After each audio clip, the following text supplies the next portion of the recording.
Hello friends, Rehman গার্ডেন্সে আপনাদের প্রত্যেককে স্বাগতম। আশা করছি আপনারা প্রত্যেকে সুস্থ আছেন। আপনাদের প্রত্যেকের সুস্থতা কামনা করে আজকে নতুন একটা ভিডিও শুরু করছি।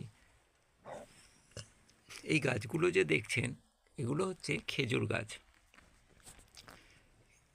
আজোয়া খেজুরের গাছ অনেকেই নাম শুনেছেন। আজকাল বহু নার্সারিতে আজোয়া খেজুরের গাছ বিক্রি হচ্ছে, কিন্তু সেই গাছ অনেক দামি এবং সেটা ভবিষ্যতে আজোয়া খেজুর হবে কি না সে বিষয়েও সন্দেহ আছে।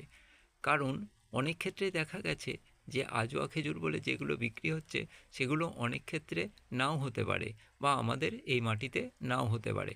কিন্তু অনেক ক্ষেত্রেই বর্তমানে প্রমাণিত যে আমরা যে আরব কান্ট্রির বা ইরাক ইরানের যেসব খেজুরের প্যাকেট খেয়ে থাকি, সেই খেজুরের বীজ থেকে যদি আমরা নতুন করে চারাগাছ ফলাতে পারি বা করতে পারি, তাহলে সেই চারাগাছ থেকে অবশ্যই আপনারা আজোয়া খেজুর বা আরবিয়ান খেজুর খেতে পারবেন।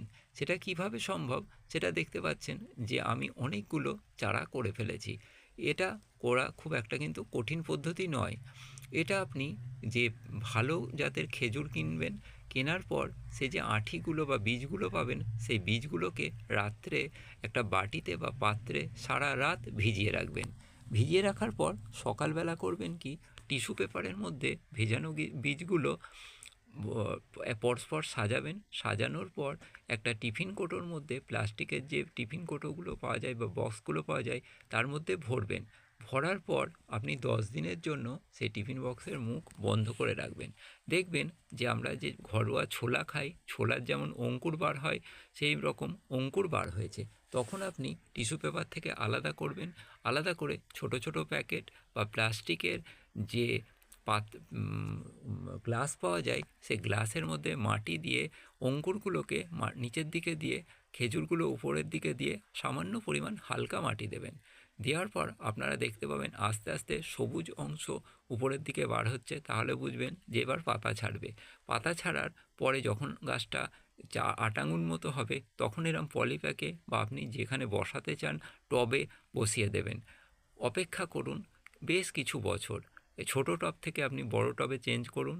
আস্তে আস্তে দেখবেন যে গাছগুলো দেখতে পাচ্ছেন যে খেজুরের পাতা অলরেডি ছাড়া শুরু করে দিয়েছে।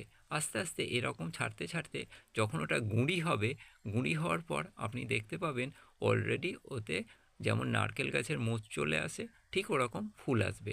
ফুল আসার পর আস্তে আস্তে ওটা থেকে আপনি খেজুর ধরতে শুরু করবেন। বারাসাত, বসিরহাট বা বেশ কিছু এলাকাতেই দেখা যাচ্ছে আজোয়া খেজুর বা ইরাক ইরান বা আরবিয়ান খেজুর ফলন শুরু হয়ে গেছে।